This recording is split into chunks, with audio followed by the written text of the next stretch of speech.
3 years ago, I decided to move down from Michigan to live in Southwest Florida. And let me just say that was the best decision I've ever made. But I decided I wanted something different. I wanted more opportunities. I wanted to live a different lifestyle. I then decided to drive down and stay in an Airbnb for 2 months to see how it went. And right after the 2 months, I ended up moving in with a roommate where I'm currently staying at right now. In Florida, let's talk about the number one reason why people actually move here, and that's going to be the weather. So this is a state where it is basically summer all the time. In fact, they make license plates that say endless summer. Basically in Florida, you get a summer and a spring, and it kind of cycles between those all year round. In the summer, it is very hot and humid. This is a very tropical type of climate. It's very humid here. October through about March is when you'll get the best weather in Florida, where it's about 75 to about 85 degrees, and it's not too humid. Now in the summers, almost every day it'll rain about the same time. So around 3 o'clock usually is when we get our rain that comes through. It'll rain really hard, and then it stops in about 30 minutes to an hour. That happens almost every single day, which makes it pretty humid. However, after the rain, it usually cools off. Another great thing about Florida is that Florida has no state income tax. Now, this may not be a big deal to you, but if you are a business owner or a high income earner, you'll notice a lot of money does actually go to state income taxes, so it's nice being able to have zero state income tax. I guess I can't bring my horse here.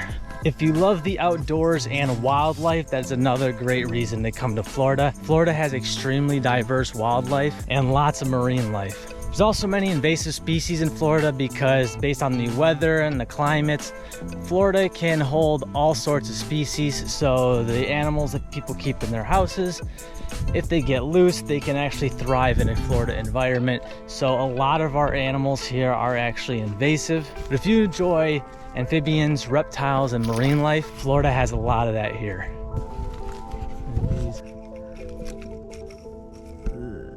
Any activity to do in Florida, you can really do anything, except if it involves snow and if it involves mountains. I don't even know what that thing's for, but it kind of makes good for stretching.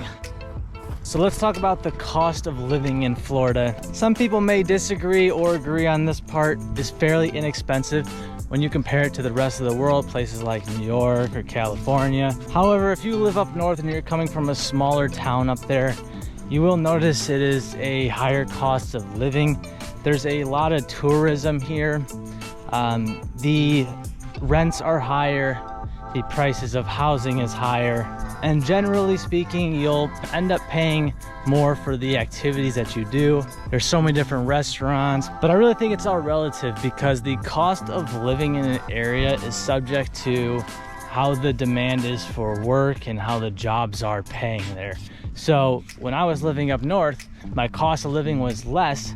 However, my income earned was also less. When I moved to Florida, my cost of living went up. My income also went up. Now, if you live in a bigger city like Tampa or Orlando or downtown Miami, yeah, it's gonna be a lot more expensive to live there, but you're also getting a lot more by living in that area. There are literally so many pros to living in this state. It'll be easier to actually come up with a list of cons. Number one, traffic. Traffic here is horrible. If you're in Miami or Tampa, it's even worse, but even being in a upcoming area like Lee County, Fort Myers, Naples, Bonita, it is extremely busy. If I'm not mistaken, there's like 1,000 people a day moving down to Florida, or some ridiculously high number. Another reason you may not want to live in Florida is because of the weather. Although it's a pro and good 99% of the time, the one downside to the weather is that we get hurricanes here. Now, I used to not care about hurricanes and it didn't matter to me when I moved. When we got hit with Hurricane Ian, I've never seen anything like that in my life. And it sucks because although I wasn't affected, a lot of Fort Myers got destroyed and places like Sanibel and Matlacha. And now that one storm that took 2-3 days to come through crushed us for like the next 5 years in rebuilding. Now, I don't see an event like that happening anytime soon again. However, we do have a designated hurricane season, so anything could happen at any time. Florida is also a very diverse state when it comes to different cultures and backgrounds. Where I live, it's mostly people coming from out of state to live here. So you've got Michigan, Ohio, Indiana, New York, big places like that are coming down to live in places like Cape Coral or Fort Myers. Over in Miami, you get a lot of the Cuban and Hispanic culture, where 70% is Spanish speaking. Another personal problem I have with Florida, and this is probably just me, but it's being surrounded by gated communities. So this can be good for a lot of people depending on who you are, but going in and out of gated communities is probably the most frustrating thing ever. There's always lines, you always have to get put onto a list.